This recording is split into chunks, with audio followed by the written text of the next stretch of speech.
Namaskar, this is Adyasha. Today I want to talk about something concerning. The Supreme Court has recently accepted the redefinition of the Aravalli Hills as given or recommended by the centre.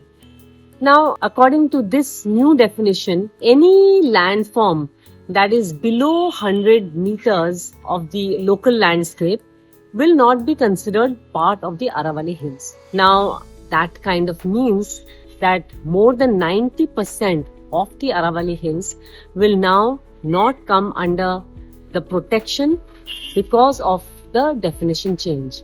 This means that more than 90% of the Aravalli Hills can be opened up for construction, for development, for mining purposes.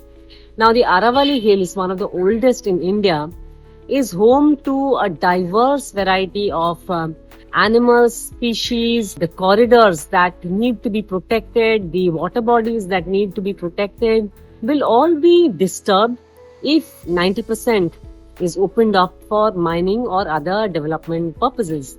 Now, this is something that has always concerned me, is that regular people actually with good or bad intentions can never do the kind of damage that a one sweeping policy change can. So what we also need to do is to be aware of the policy changes, is to raise our voice, because protection cannot come only from individual action. Individual action is extremely important, but along with it, what is supremely important is the right policy in the right direction, which gives importance to ecological protection. Now, once you remove protected status from more than 90% of the Aravalli Hills, the kind of ecological disturbance that will happen there will be long-lasting, will be devastating for India. With Delhi NCR struggling for clean air, one can only imagine what the future holds when the Aravalli is opened up for exploitation.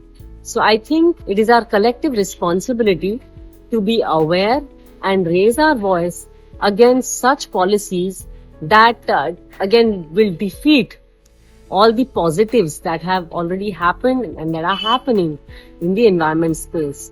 So do let me know what you think about this, and there can be more discussion in the comment section. Thank you so much. Namaskar.